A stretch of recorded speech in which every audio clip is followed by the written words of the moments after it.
You can repeat. Yo me bhakta prayachati I can't see his screen.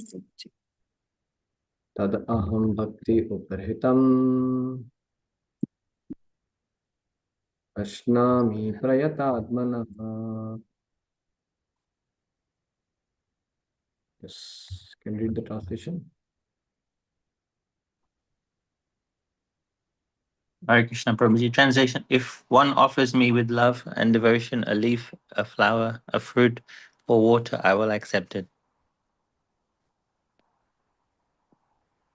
Purport: For the intelligent person, it is essential to be in Krishna consciousness, engaged in the transcendental loving service of the Lord, in order to achieve a permanent blissful abode for eternal happiness. The process of achieving such a marvelous result is very easy and can be attempted even by the poorest of the poor without any kind of qualification. The only qualification required in this connection is to be a pure devotee of the Lord. It does not matter what one is or where one is situated. The process is so easy that even a leaf or a little water or fruit can be offered to the Supreme Lord in genuine love, and the Lord will be pleased to accept it. No one, therefore, can be barred from Krishna consciousness because it is so easy and universal. Who is such a fool that he does not want to be Krishna conscious by the simple method and thus attain the highest perfectional life of eternity, bliss, and knowledge? Krishna wants only loving service and nothing more. Krishna accepts even a little flower from his pure devotee. He does not want any kind of offering from a non devotee.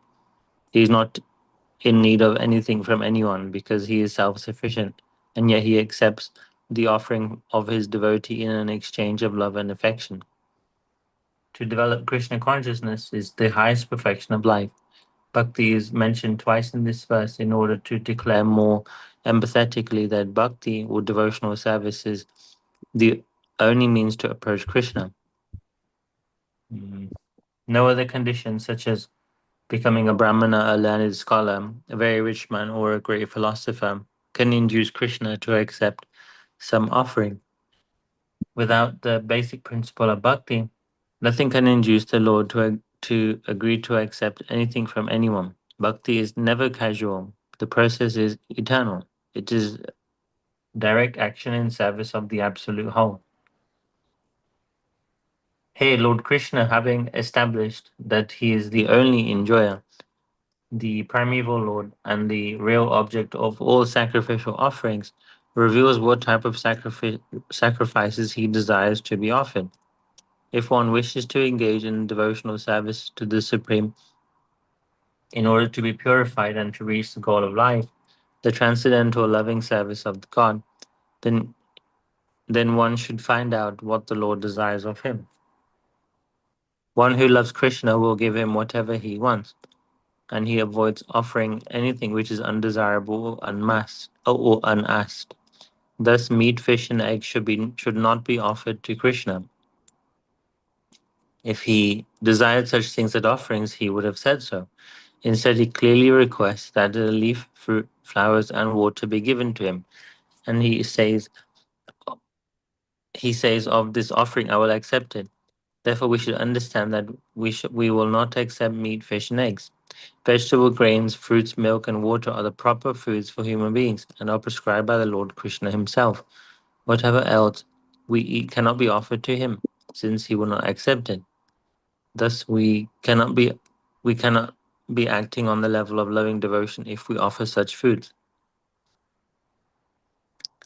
In the third chapter, verse 13, Sri Krishna explains that only the remains of sacrifice are purified and fit for consumption by those who are seeking advancement of life and release from the clutches of material entanglement. Those who do not make an offering of their food, he says in the same verse, are eating only sin. In other words, their every mouthful is simply deepening their involvement in the complexities of material nature. By preparing nice, simple vegetable dishes, offering them before the picture of deity or of Lord Krishna, and bowing down and praying to him, To accept such a humble offering enable one to advance steadily in life, to purify the body, and to create fine brain tissues which will lead to clear thinking. Above all, the offering should be made with an attitude of love. Krishna has no need of food. He already possesses everything that be, yet he will accept the offering of one who desires to please him in that way. The important element in preparation, in serving, and in offering is to act it with love for Krishna. The impersonalist philosophers who wish to maintain that the absolute truth is without senses cannot comprehend this verse of the Bhagavad Gita. To them, it is either a metaphor or proof of the mundane character of Krishna, the speaker of the Bhagavad Gita. But in actuality, Krishna, the Supreme Godhead, has senses, and it is stated that his senses are interchangeable. In other words, one sense can perform the function of any other. This is what it means to say that Krishna is absolute. Lacking senses, he could hardly be considered full in all opulence. In the 7th chapter, Krishna has explained that he impregnates the living entities in the material nature. This is done by his looking upon material nature. And so in this instance, Krishna's hearing the devotees' words of love in offering foodstuffs is wholly identical with his eating and actually tasting. His hearing is wholly identical with his eating and tasting. Only the devotee who accepts Krishna as he describes himself without interpretation can understand that the supreme absolute truth can eat food and enjoy it.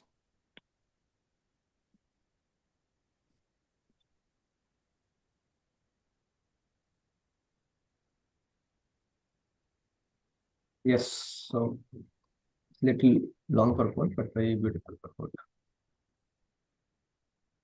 It's one of the very, very wonderful purport, wonderful verse. Patram Pushpam Phalam Toyam, very famous also. So this actually shows the simplicity of devotional service. Devotional service to the Supreme Personality of Godhead is not at all difficult. It just requires heart. If you have a heart, you can render devotional service. So Krishna is not wanting anything external, simply wants your heart. Heart means love. Love means do something to please him. That's the meaning of love. So many times when we are doing our devotional program, we forget this point. That ultimately I am here to offer my heart to Krishna. Krishna is not so much wanting our money, doesn't want our skills and talents and so-called expertise. These all things are okay. We should use all that for Krishna service, definitely. And that's how we can, make a lot of advancement by offering all this to Krishna. But the advancement, what we're trying to make is basically, more and more our heart should become absorbed in Krishna, or our heart should be given to Krishna. That's the main thing actually. So Prabhupada is saying here that Krishna is saying Patram Pushpam Phalam Toyam. So we should give that. Not like when Krishna is saying Patram Pushpam Phalam Toyam, then we give some meat, egg and fish or something. So this is another point Prabhupada makes in many places, that one should offer what is liked by Krishna. Krishna is a person, like I am a person, you are a person. Krishna has certain requests, certain demands. So he is asking, frankly. So we should fulfill that. Let's say, imagine I come to Neeraj Prabhu's house. No? So Neeraj Prabhu, if I come to your house, then what you will, what you are going to give me to eat?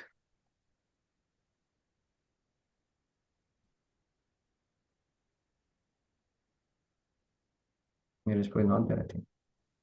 Sorry, I didn't realize it was a question. Yeah, No, yeah. if I come to your house, let's say, so what you will serve me in food? I will ask you what you like. Yeah, he'll ask you, Prabhu, what do you want? Right? And when if I mention, okay, Prabhu, this is how I take and all that. So then he'll be happy to give that, right? Because the goal is to please the person. Same way when you want to please Krishna, then you have to really see what he's asking for. So Prabhupada says, if you go to someone's house, Prabhupada gives this example, the friend's house, and then the friend, if he asks you, what what you want to eat. That's the proper way actually. And then friend says something, then you do that. So actually, our whole devotional program is based on this point, that we want to please Krishna. So our whole existence is what for this purpose. We are here to offer our love for Krishna. See, there are two paradigms of life. Two paradigms of life. Think about it. It's just two paradigms. There's no in between actually. You can just clearly see, if you can understand this, your life becomes very simple. And we all can actually make a lot of advancement in Krishna consciousness if you can just understand these two things, two paradigms. The one paradigm of life is enjoy. Another paradigm of life is serve. There are two only paradigms. Now, a devotee, does he not enjoy while serving? When you serve, then you serve by enjoying. But when you want to enjoy, then actually you don't enjoy. Then actually you are bereft of the real nourishment actually. So this two paradigm of life only is there. So a devotee always thinks, how can I serve? Not how can I enjoy? But if you see all the other people in this world, their paradigm of life is that how can I enjoy? Let's say, even if suppose some service is given, Prabhu, can you do this service? So what is our first thought? Are we wanting that service because it gives me something for me, or it is something which will help Guru and Krishna to be pleased with? So actually, if you carefully introspect, if you are honest, you'll see that we have a lot of improvement in this regard. Actually. We have a scope of a lot of improvement in this regard. Actually. So we always calculate in terms of our own comforts and enjoyment, prestige or fame or whatever. Many times you'll see that. So, or maybe our own peace or something like that. So Krishna is out of picture many times. So we look for our own some kind of peace or comfort or happiness, material way. So Krishna consciousness is actually simple. If you want to please, want to serve, it's so utterly simple actually. But we miss it actually, that way. So because we bring forth so much of this enjoying mentality when we are trying to even engage in Krishna service, that's how we face trouble. We face a lot of challenges, face frustration, so many things, because we are keeping ourselves in the center. So my spiritual master says, His Holiness Radhana Swami Maharaj says, Krishna consciousness in one line, you can say. What is that in one line? Put Krishna in the center, that is first part of the line, and take you out of center. So taking you out of center and putting Krishna in the center. That means you are not going to enjoy. Sorry. Your life is not meant for enjoyment. Then what should I do then? Then you serve. That's the only way. You serve. So that's why you see in brahmachari life also, they're given so much of training in terms of menial service. We'll be cleaning toilet, bathrooms, and be cutting the vegetables. We do all kinds of services in the temple. And making rath cart, whatever, simple services. And we were purposefully not given any kind of services which may be of limelights kind of services. Purposefully, of course, all services can be done in a menial service attitude. But for 1 year, it was like that. Almost like 1 year. Of course, afterwards also, we always would have some menial services, usually.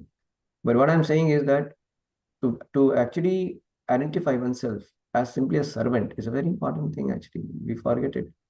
We are all servants only. And when we are servant, that means we only think of service. We are not thinking about my something, my enjoyment, my comfort, my ego, how much I am getting respect. So many things, what gain I am getting. It's the same disease, what we carry, even in spiritual life also. So you have to carefully introspect our heart and work on this. Tell your mind, are you here to enjoy or are you here to serve? Just ask a very honest question to yourself. And you see, you will get a lot of clarity. Just try. You get a lot of clarity.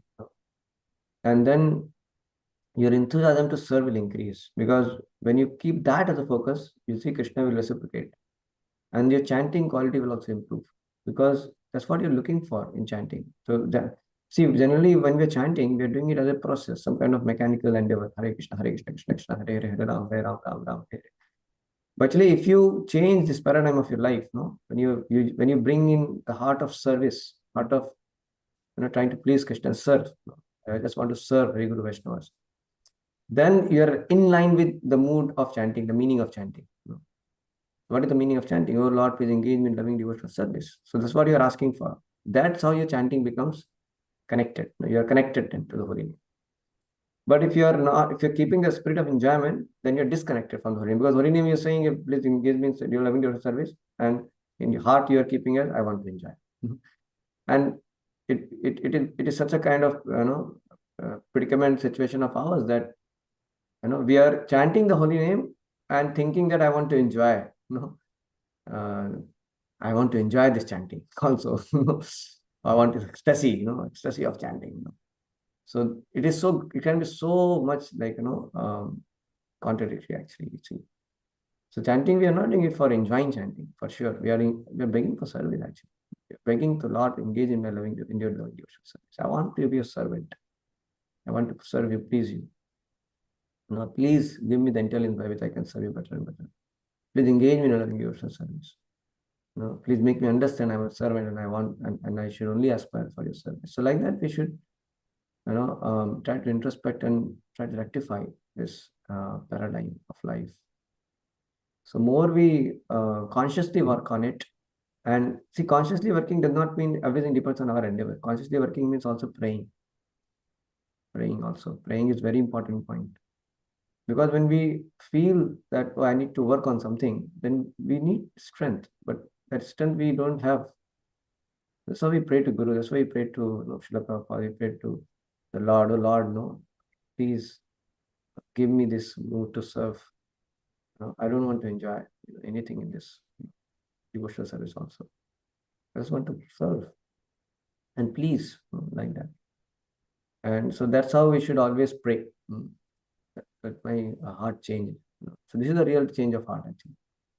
Instead of mood to enjoy, we actually get into mood to serve like that. So I'll just show you one PPT. You'll like it. What I'm saying, it some kind of thing it is given here. Share with you. See what it says is this.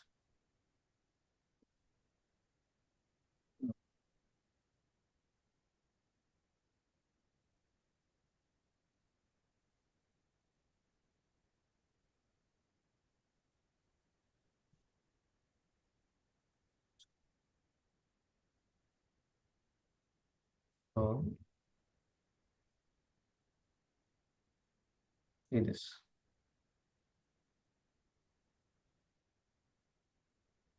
So it says art of spiritual relationships, right? You see. The spiritual relationship also can mean to the Lord also. it is like let's see. So it says adjusting ourselves for devotional harmony. So what it says, those who serve the devotees of the actual devotees. So preaching is fundamentally based on love for God. But the most important thing is the love that devotee radiates among themselves. The true devotion is whether not just by that worship, but our service to others. You may think it's little getting different zone, but I'll tell you how it is connected. See, this is the point what I've seen. The conditioned souls, they often expect the world to adopt to them, creating my way or the highway conflict. See, this is enjoying mentality. When you want, see, this is called psychological term, it's called maladjustment mind. So the maladjustment mind is what? They say that wants others to serve them, expects others to adjust, rigid in changing environment. So this is, kind of paradigm of life, because this comes because of enjoying mentality.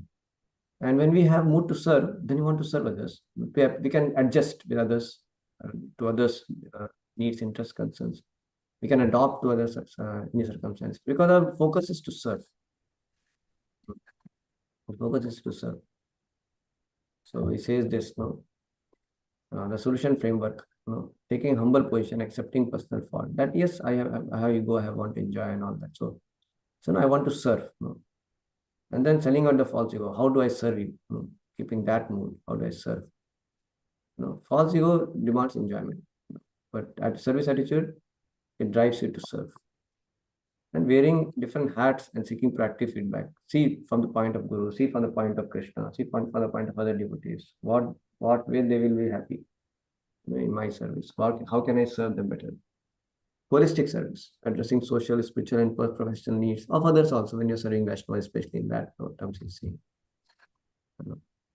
Then he's saying humility and falsehood, accepting for sometimes others act in a way that are very irritating.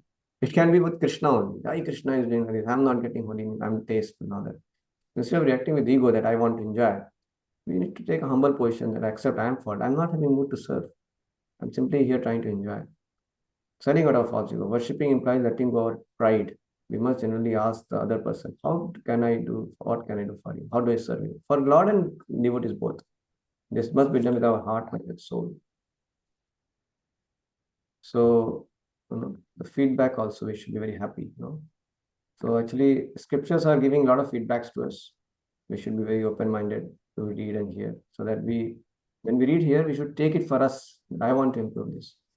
When it is said, that the people are simply trying to go for some gratification, then we should put ourselves that we are also trying to simply run for that only. So like that, we have to see our disease in the lens of the scriptures and try to rectify our situation. So a continuous cycle of wearing different hats and seeking to improve our relationships. So cordial relationship. So it says, observe, notice when your behavior makes other uncomfortable. Ask what I'm doing that you don't feel comfortable with. Wear different hats, change yourself to create a loving dynamic. Fulfill their spiritual, spiritual and professional needs. So it is done in terms of Vaishnava and Krishna. Relationship involves serving multiple dimensions of the person. So we have to serve the dimensions of others' life, not too much be centered about our life. So social, building trust, friendship, and community belonging, nourishing their foundational spiritual practices, supporting their specific service and commitment, assisting in their practical and worldly responsibilities. That's how, by implementing this adjustment, you become a powerful role model. In-house misunderstandings heal, settle fighting stops, and true loving communities realize. And so saying, let us adjust ourselves to serve another nicely. Anyway, the point what I was trying to make is that this mood to serve has to be, kept in focus. Any situation you get, think about how can you serve. Any situation. So that should be the mood. Like people come usually to temple to enjoy. Okay, nice darshan, nice prasadam, we enjoy. But there are very few who think, in terms of service. How can I serve here? How can I please the devotees here? So then Krishna will give them idea, how to serve them. Then these people will come and sit in the, be in there before prasadam. They'll pick up the spoon, start serving the devotees. They'll say, okay, there is temple cleaning is required. They get ideas then. So many ways they'll get ideas. So we have to see that whenever we have anything in our life, how much I carry this mood to serve, and how much I'm carrying the mood to enjoy. So it's very important to have this mood. And even great souls also, when they may be sometimes worshipped or maybe honored and respected, they always see in terms of how can they serve. That's why they're unaffected by the so-called praises also. They won't be affected because they are only have one goal only, that how to serve. Like a teacher may be respected, but he uses the respect in service to all his students. Like that. So this mood we have to keep always. We don't have to get carried away. So carefully we have to, consciously we have to keep this focus. And you'll see your life changes actually by that. Life will change. You'll see a lot of change because then holy name starts working more powerfully on your heart. Reading, hearing becomes more powerful then, because you're aligning with the spirit of and spirit and mood of the bhakti, what is the real bhakti. That's why the whole thing becomes more and more impactful. So I'll pause here. Any comment, any reflection, questions anybody wants to share? Any reflection or maybe question, anything? One by one you can share. Hare Krishna, Prabhuji. Thank you so much, Prajay. Just have one question. Like two paradigm. One is the enjoyer, like Krishna is the enjoyer, and we are not the enjoyer. Yeah. What is the other thing? No, not Krishna the enjoyer. We are the enjoyer. That's the paradigm I'm saying, talking about. Oh, okay. Two paradigm is, one paradigm is that I am the enjoyer. The second paradigm is I am the servant. How can I serve? First paradigm of life is how can I enjoy? Second paradigm, how can I serve? Like for example, I'll tell you. When we go to the prasadam counter, when we see the items, what is the first thought comes to our mind? Be honest, huh? Usually, what is the first thought comes? How to get the prasadam or how to enjoy it? Yeah, basically we think, okay, what I like, which item, right? Item. Okay. Oh, this item good. Oh, this is not. Oh, this is not good for me. This is good for me. These are like. But do we think that, oh, Krishna has tasted this prasadam? No. And by receiving that Krishna will be very pleased. Guru will be very happy. Because Chaturvida bhajante, no, sorry. Kritvaiva triptim bhajata sadaiva vande guru Shri Charanarvindam. If I accept prasadam, spiritual master will be very pleased. Like that. That's why when you go to someone's house, sometimes we purposefully accept some prasadam just to please them. Correct? Sometimes we do that. We have done it sometimes. We may not be hungry or something sometimes. But still we just take little just to please them. Just to reciprocate with them. So that is the mood actually there. So but but I'm saying in general, when we go to prasadam counter, we don't keep that consciousness, correct? The mood is to usually enjoy, no? You getting this point, no? Yes. Same way lecture also, no? Oh, मजा आ गया आज lecture में. क्यों मजा आ गया? अरे बहुत बढ़िया बताया. ये जोक बताया, वो जोक बताया, ये पॉइंट अच्छा लग, बहुत बढ़िया लग गया. No, we can relish lecture. I'm not saying there's nothing wrong with that. But point is that when other devotee who is a simple devotee, he will give a plain lecture. He's talking, human form of life is meant for going back to Godhead.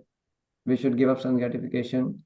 We should chant Hare Krishna. And this is what only he's speaking, and you have heard it millions of times. Then you say, अरे क्या बताया, कुछ नया बताया नहीं है lecture में, है ना, वही चीज बता रहे हैं, ऐसे कुछ पीपीटी ही नहीं दिखाया, कुछ फ्लो ही नहीं समझ में आ रहा है इनका. And the mind is put off and you may leave the lecture also. I mean, our appreciation is immediately down. So we are looking for some kind of masala, some kind of new information, or we are wanting to stick to the message because this person is purely representing from Guru Parampara. And this is if I absorb myself, that's the service. I'm doing a service to Parampara by hearing this message. There's a mood. Then we can sit in all the sincere devotees, all the good devotees trying to sincerely repeat the message. We can, with same enthusiasm, we can sit. It does not mean that it's banned to not like someone's lecture. It is fine. But overall mood is that I'm serving here. You understand? No? Overall mood should be I'm serving. So that is what we carry. So this disease of I want to enjoy keeping ourselves center, it continues even when we come to devotional service also. And we have to consciously work on it, and gradually, as I said, consciously working also means praying for the right mood to serve. That's what we're trying to do. So we consciously by working, it will become more swift. Otherwise, we keep chanting, reading, hearing, gradually get purified. But if you want to make swift progress, then we have to consciously also work. Does it make sense to you, Asampu, or you are confused? Everyone? Yes, Prabhuji. Yes. You're confused, or it makes sense to you? No. It makes sense. Yeah. It's sometimes we don't even notice it, Prabhu. We don't even notice. We are in the mood, we are in paradigm of enjoyment. Overall, we are serving only, but mood what we carry, that we are trying to talk about. Yes. Mm-hmm. And this is because our consciousness is not yet purified so much. So at least we have to begin to recognize that and pray for it and adjust ourselves. Tell our mind, no, I'm here to serve. So self-rectification is required. Prayers are required. Then chanting becomes more, deep. Then reading becomes more deep. You want to hear the lecture of Guru Maharaj with more sincerity and praying for his mercy to be able to, imbibe that mood. So things will start making sense more. You get this, no? Yes. Virat, you want to say anything? Hare Krishna, Prabhuji. Hare Krishna. Mm.